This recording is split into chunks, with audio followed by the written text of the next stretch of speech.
In the world of makeup, the choices are endless. One can spend their hard-earned money doing countless hauls. Still, searching high and low for the perfect product becomes a matter of trial and error. We search the internet for guidance and product reviews. But where do we turn for answers? The 3rd Annual Emily Awards on Beauty Broadcast.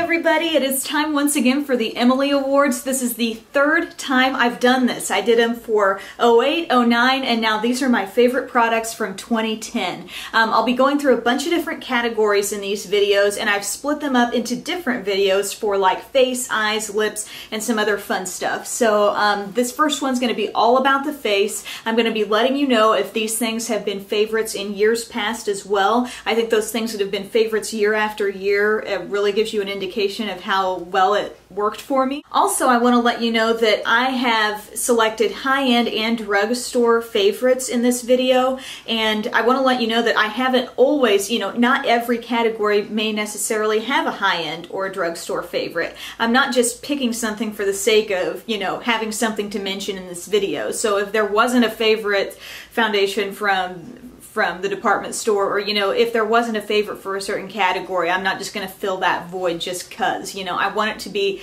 a legitimate favorite product. So yeah, let's get started. Favorite primer. Okay, I have 2 new favorites to tell you about. The first for high-end is Smashbox Photo Finish Light. I've tried regular Photo Finish. I feel like this one makes my skin less shiny. Still makes my skin really smooth. Just very happy with the finish I get. It is oil-free, and this is just the travel size that I have here. Now for the drugstore favorite primer, this one totally slid under the radar here just not too long ago. I just recently tried this, and after a lot of thought, I realized I could not leave this out. I had to make this a favorite because it just works so well and it smooths on so evenly. Hard Candy Sheer Envy Primer. Look how much you're getting, okay? This is a product from Walmart, and it goes on so super smooth. It doesn't get any sort of runny texture to it or anything that's too thick. It's just that happy medium, and I feel like it is the perfect kind of canvas that it gives your face before you put on foundation. For liquid foundation, though I have tried several high-end liquid foundations, I really don't have a favorite for this video. Once again, 2nd year in a row, I don't have a favorite high-end liquid foundation. But I do have several drugstore ones that I just love, and I've gone through, let's see, I think in 08 it was Rimmel Lasting Finish. Last year it was Maybelline Superstay. Still love both of those, but I had sort of a revelation over the past year about Revlon Colorstay, because what was holding this one back was the fact that it wasn't blending very well. I felt like it always dried a little too quickly as I put it on, and I wasn't getting the most flawless blend with this foundation. However, the strong points of this were always that it came in a good range of shades and 2 different formulations, one for combo to oily and one for normal to dry. So always, have thought, oh, this is a good product if only it smoothed out a little bit better on my skin. Well, this is what I recommend. Getting a sponge, spritzing it with some water, okay? Like this is I just have bought one of these little travel spritzer things. Spritz the sponge, get some foundation on the sponge. The finish turns out so natural and flawless, and you also are able to really get it blended just the way you want it. So now that I've figured that out, I'm naming Revlon Colorstay as my favorite foundation for 2010.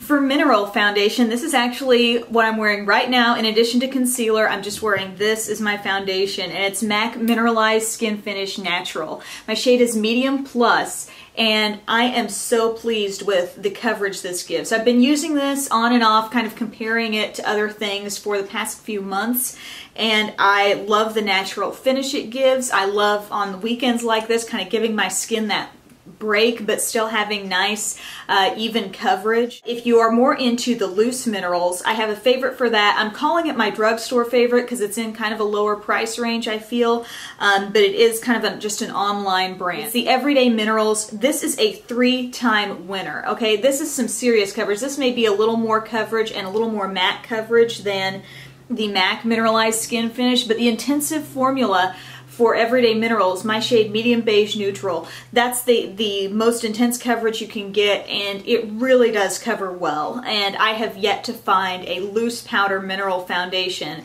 that can really cover this well.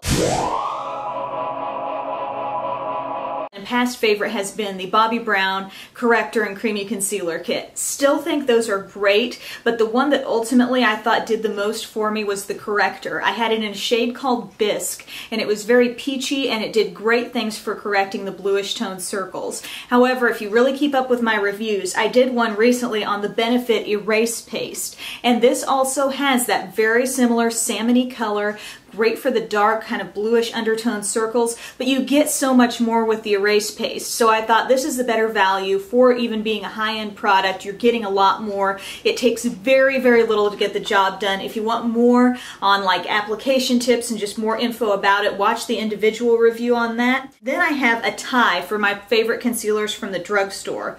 And they are Maybelline Dream Mousse Concealer. My shade is Cream. It's light 4-5. Great coverage. It's very pigmented. If you're wondering, well, I've tried, you know, the Dream Mousse foundation. What makes this different? I feel like it's more concentrated. The pigmentation, you know, it takes a little and it really does cover. Covers, you know, broken capillaries around the nose, covers dark circles.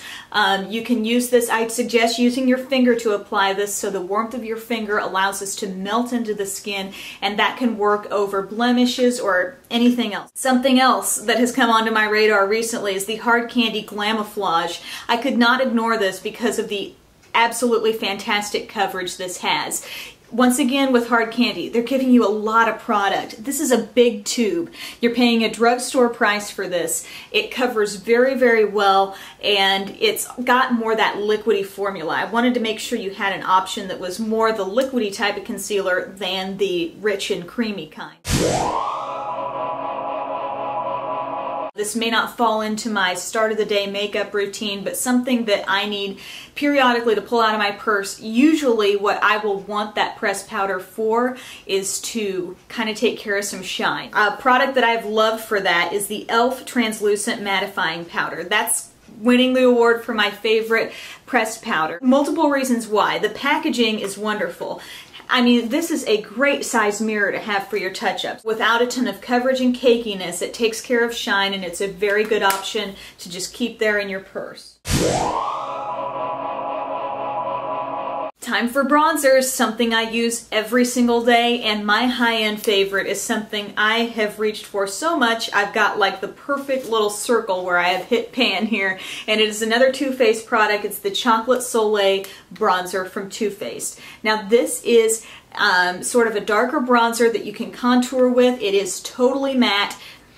It smells sweet. It's amazing. I have been using this so much, and it is just so great. If you use a fluffier brush, you can get kind of like a lighter coverage all over. If you use a smaller brush, this can be your contour powder. So I just really enjoy that. If you have really light skin, I'm not so sure that this would be for you.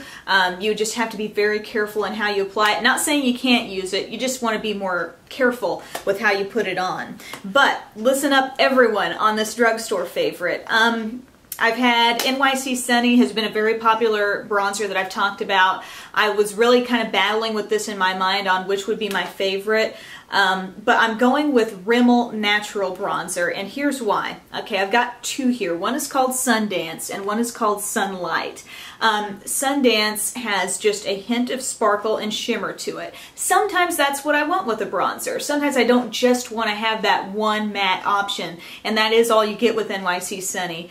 But if you do want the matte, Sunlight Sundance with some shimmer, Sunlight is your matte option, and I have used these, as you can see, just kind of interchangeably. Maybe everything else on my face is very matte and I just want to count on the bronzer for that little kick with a little shimmer. So you have the option there. I really think that these function just as well as any other bronzers that I have. They're not too dark. Pick either one of these. On fair, I've used these on people with fair skin, and it still comes off really well.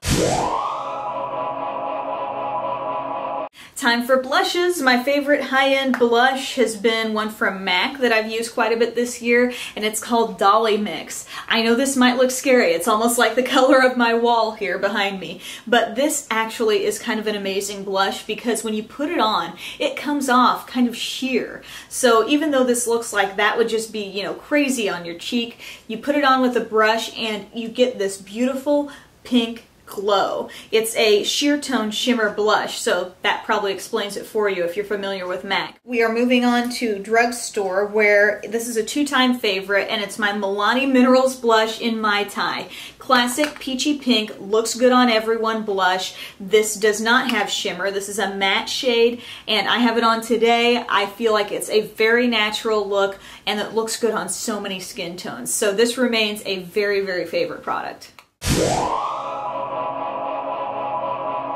Now for finishing powder, I have one option here, or one favorite I guess, and it's from the drugstore. It's the e.l.f. High Definition Powder. This is a big amount of powder that you get for not a lot of money. It can be your last step to your face. This will work for any skin tone. Get a big brush in there. I like to anyway. It comes with a puff, but I like just taking my brush and kind of shaking it on top, dusting it all over. You get that kind of nice, flawless finish no matter what you put on. If you put on some shimmer before that, sometimes I will go ahead and highlight, but then I just want to finish off with this. Your shimmer and your other colors and everything still shine through just fine, but this is a great kind of setting powder, finishing touch, and it definitely e.l.f. HD powder. I've tried more expensive versions, and this one still wins out.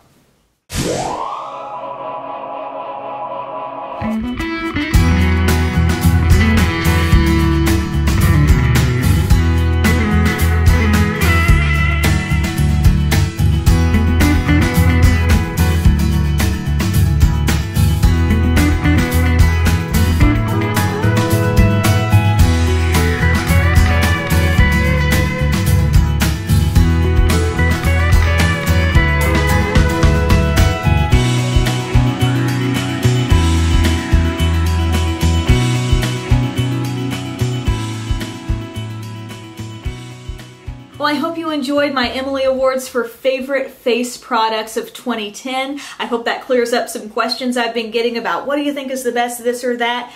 That's me kind of just putting myself out there with what my favorites really are. So stay tuned. There are more Emily Awards videos to come. Have a great day, and thank you so much for watching.